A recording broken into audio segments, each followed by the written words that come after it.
மாண்புமிகு முதலமைச்சர் அவர்கள், மாண்புமிகு முதலமைச்சர் அவர்கள்.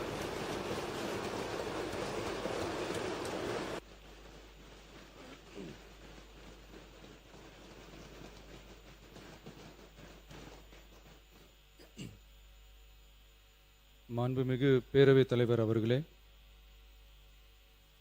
நமது அரசால் பெண்கள் பயன்பெறும் வகையில் அவர்களின் முன்னேற்றத்திற்காகவும் பாதுகாப்பிற்காகவும் பல்வேறு திட்டங்கள் தீட்டப்பட்டு இதுவரை சிங்கப்பெண் சிறப்பு அதிரடிப்படை திட்டம், தாய்மாமன் தங்கமோதிர திட்டம், வெற்றி மகளிர் ஆடுகள் வளர்ப்பு திட்டம், அண்ணனின் சீர்திட்டம் போன்ற திட்டங்கள் அறிவிக்கப்பட்டு அதற்கான நிதி ஒதுக்கீடும் செய்யப்பட்டு நடைமுறைப்படுத்த நடவடிக்கைகள் மேற்கொள்ளப்பட்டு வருகிறது. மேலும் நமது அரசு மக்களின் வாழ்வாதார முன்னேற்றத்தினை முதன்மை நோக்கமாக கொண்டு வெற்றி தொலைநோக்கு திட்ட ஆவணத்தினை, வெற்றி விஷன் டாக்குமெண்ட் வெளியிட்டுள்ளது.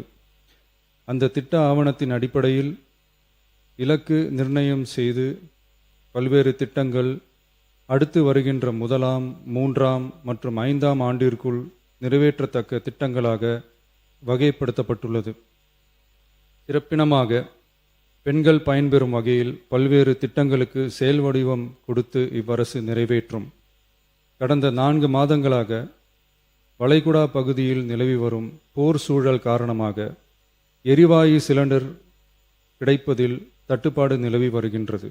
இதனால் மாற்று எரிபொருளை பயன்படுத்தி வருவதாலும் எரிவாயு சிலிண்டர் விலை உயர்வினாலும் பொதுமக்கள் தங்களது வருவாயிலிருந்து கூடுதலான தொகையினை செலவிட்டு இன்னலுக்கு ஆளாகி வருகின்றனர்.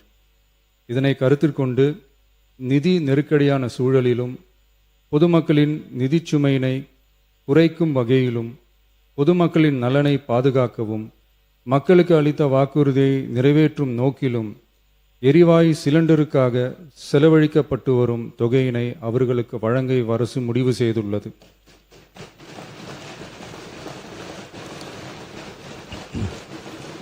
எனவே குடும்பத் தலைவிகள் பயன்பெறும் வகையில் முதல் கட்டமாக அன்னபூர்ணி சூப்பர் 6 திட்டத்தில் ஆண்டிற்கு 3 விலையில்லா எரிவாயு சிலிண்டர்கள் வழங்கப்படும்.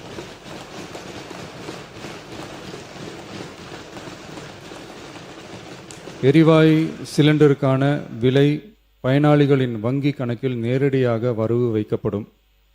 இத்திட்ட பயனாளிகள் எரிவாயு சிலிண்டர் பதிவு செய்து சிலிண்டர் பெற்றவுடன் எண்ணெய் நிறுவனங்களிடமிருந்து பட்டியல் பெற்று சிலிண்டருக்கான விலை பயனாளிகளின் வங்கி கணக்கில் வரவு வைக்கப்படும். இத்திட்டத்தினால் சுமார் 1,30,16,104 குடும்பங்கள் பயனடைவார்கள்.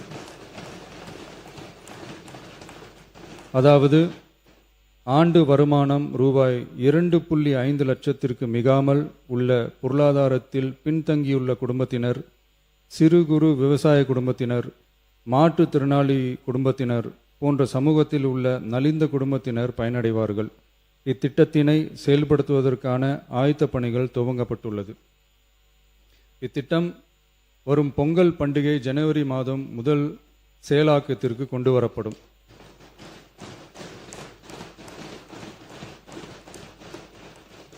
இத்திட்டத்திற்காக ஆண்டுதோறும் தோராயமாக 4000 கோடி ரூபாய் ஒதுக்கீடு செய்யப்படும் என்பதை மாண்புமிகு பேரவைத் தலைவர் வாயிலாக இந்த அவைக்கு தெரிவித்துக் கொள்ள விரும்புகிறேன்.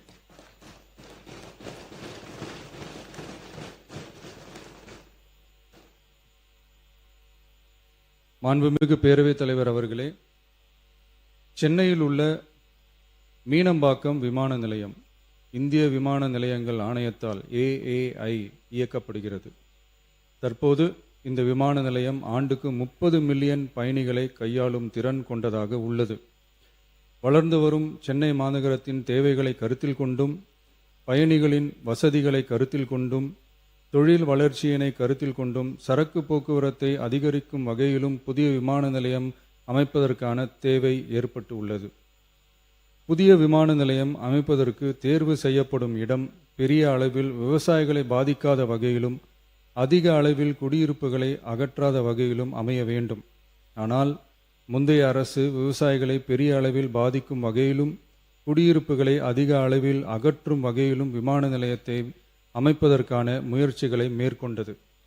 ஏகனாபுரம் மற்றும் இதர கிராம மக்கள் இந்த விமான நிலையம் அமைப்பதை எதிர்த்து நடத்திய போராட்டங்களை அறிந்து நான் 20/1/2025 அன்று அப்பகுதிக்கு சென்று அங்குள்ள மக்களின் குறைகளை கேட்டறிந்து பின்வரும் அறிவிப்புகளை வெளியிட்டேன். சென்னை பரந்தூர் மற்றும் அதனை சுற்றியுள்ள 12 கிராமங்களில் அமைய இருக்கும் விமான நிலையத்தை எதிர்த்து போராடும் மக்களுடன் நான் உறுதியாக நிற்கிறேன்.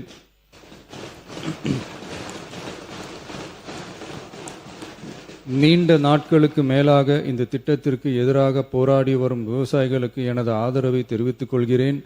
விவசாயிகளே நாட்டின் முதுகெலும்பு. இந்த விவசாய நிலங்களை பாதுகாக்க இந்த மக்கள் போராடி வருகிறார்கள். விக்கிரவாண்டியில் அக்டோபர் 2024 நடந்த பொதுக்கூட்டத்திலேயே பரந்தூரில் புதிய விமான நிலையம் அமைப்பதற்கு எதிர்ப்பு தெரிவித்திருக்கிறேன். தொழில் வளர்ச்சி மற்றும் அதற்கான விமான நிலையங்களின் பங்கு பற்றி நான் நன்கு அறிவேன். அதற்கான என்னுடைய முழு ஆதரவும் உண்டு. ஆனால் பரந்தூரில் இந்த திட்டம் அமையக்கூடாது. இந்த திட்டம் குறித்து அரசு மறுபரிசீலனை செய்ய வேண்டும். குறைவான விவசாய நிலங்கள் பாதிக்கப்படும் வகையிலும் மக்களின் வாழ்வாதாரம் பாதிக்காத வகையிலும் மாற்று இடத்தை தேர்வு செய்ய வேண்டும் என தெரிவித்திருந்தேன்.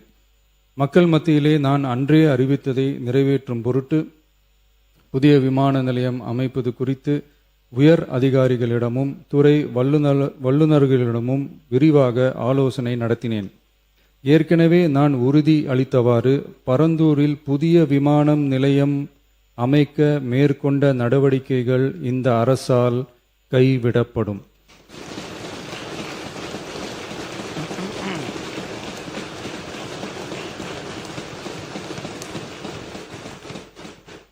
துறை சார்ந்த வல்லுநர்கள் மற்றும் கல்வியாளர்கள் ஆகியோர்களிடம் கலந்தாலோசித்து விவசாய நிலங்கள் மற்றும் குடியிருப்புகளுக்கு பெரிய அளவில் பாதிப்பு ஏற்படாதவாறு புதிய விமான நிலையம் அமைப்பதற்கான பொருத்தமான சில மாற்று இடங்கள் தேர்வு செய்யப்பட்டுள்ளன. அவ்விடங்களில் தொழில்நுட்ப ரீதியான சாத்தியக்கூறுகளை சம்பந்தப்பட்ட துறைகள் மூலம் விரிவான ஆய்வு மேற்கொண்டு புதிய விமான நிலையத்திற்கான இடம் விரைவில் இறுதி செய்யப்படும்.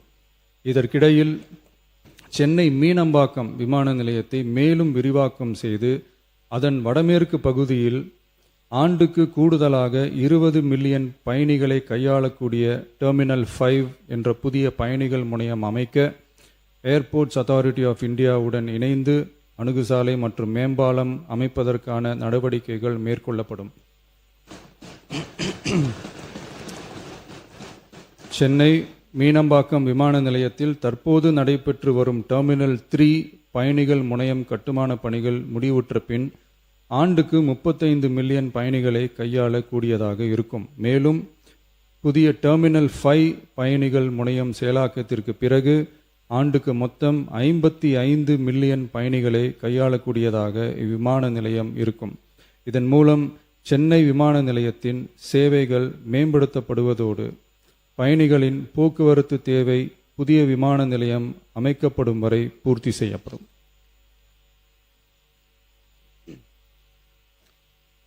மாண்புமிகு பேரவைத் தலைவர் அவர்களே, ஒரு மாநிலத்தின் உண்மையான முன்னேற்றம் என்பது அதன் பொருளாதார வளர்ச்சியால் மட்டுமல்ல, பெண் கல்வி, வேலைவாய்ப்பு, மருத்துவம், வணிகம் மற்றும் சமூக வாழ்வின் அனைத்து தளங்களிலும் சுதந்திரமாகவும் பாதுகாப்பாகவும் பங்கேற்கும் வாய்ப்புகளாலும் அளவிடப்படுகிறது. மகளிரின் பயண சுதந்திரம் அவர்களின் பொருளாதார சுதந்திரத்திற்கும் குடும்பங்களின் முன்னேற்றத்திற்கும் அடித்தளமாக இருக்கிறது.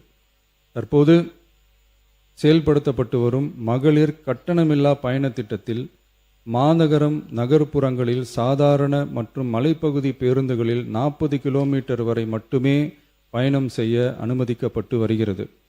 எக்ஸ்பிரஸ், எல்எஸ்எஸ், டீலக்ஸ் பேருந்துகள் மற்றும் புறநகர் பேருந்துகளில் கட்டணமில்லா பயணம் அனுமதிக்கப்படுவதில்லை. தமிழ்நாட்டின் எந்த பகுதியிலும் வசிக்கும் ஒரு மகளிரும் போக்குவரத்து கட்டணத்தால் தமது வாய்ப்புகளை இழக்கக்கூடாது என்ற சமூக நீதி சிந்தனையை இவ்வரசு முதன்மையாக கொண்டுள்ளது. இதனை கருத்தில் கொண்டு மகளிர் கட்டணமில்லா பயண திட்டத்தை விரிவுபடுத்தி பெருமளவில் பயனளித்திடும் விதமாக வெற்றி பயணம் என்ற பெயரில் தமிழ்நாட்டின் எந்த பகுதியிலும் வசிக்கும் ஒரு மகளிரும் போக்குவரத்து கட்டணத்தால் தமது வாய்ப்புகளை இழக்கக்கூடாது என்ற சமூக நீதி சிந்தனையை இவ்வரசு முதன்மையாக கொண்டுள்ளது. இதனை கருத்தில் கொண்டு மகளிர் கட்டணமில்லா பயண திட்டத்தை விரிவுபடுத்தி பெருமளவில் பயனளித்திடும் விதமாக வெற்றி பயணம் என்ற பெயரில் தேசத்தந்தை மகாத்மா காந்தியடிகளின் பிறந்த நாளான அக்டோபர் 2ஆம் தேதி முதல் செயல்படுத்த அரசு முடிவு செய்துள்ளது என்பதை இந்த மாமன்றத்தில் மகிழ்ச்சியுடன் அறிவிக்கிறேன். அதன்படி முதல் கட்டமாக மாநகரம் நகரங்களில் சாதாரண பேருந்துகள் மட்டுமின்றி மாநகரம் நகர்ப்பகுதிகளில் இயங்கும் எக்ஸ்பிரஸ், எல்எஸ்எஸ், டீலக்ஸ் அரசு பேருந்துகளிலும் மகளிர் கட்டணமில்லா பயணங்கள் மேற்கொள்ளலாம்.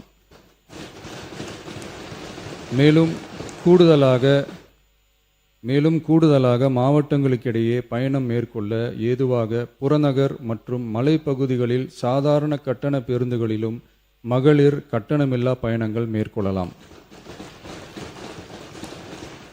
இத்திட்டத்தில் பயன்பெற வருமான உச்சவரம்போ மற்றும் மேற்கொள்ள விரும்பும் பயண எண்ணிக்கையிலேயோ கட்டுப்பாடுகள் இல்லை.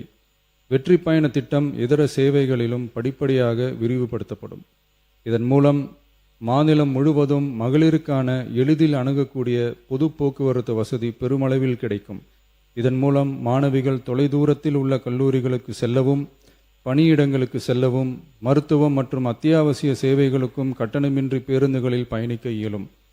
மாண்புமிகு பேரவைத் தலைவர் அவர்களே, வெற்றி பயணம் என்பது கட்டணமில்லா ஒரு பேருந்து பயணம் மட்டுமல்ல, ஒரு மாணவியின் கல்வி, ஒரு தொழிலாளியின் வேலைவாய்ப்பு, ஒரு தாயின் குடும்ப பொறுப்பு, ஒரு தொழில் முனைவோரின் முன்னேற்றம் போன்றவற்றை உறுதி செய்யும் சமூக முதலீடாகும்.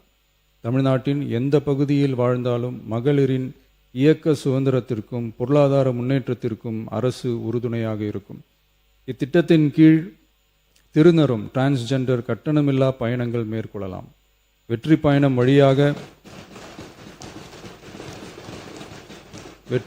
வழியாக மகளிரின் வாய்ப்புகள் விரிவடைந்து குடும்பங்கள் முன்னேறி சமூக நீதியும் சமத்துவமும் நிலை பெற்று வளமான வெற்றி தமிழ்நாட்டை உருவாக்கும் நமது பயணம் மேலும் வலுப்பெறும் என்பதை தெரிவித்துக் கொள்கிறேன்.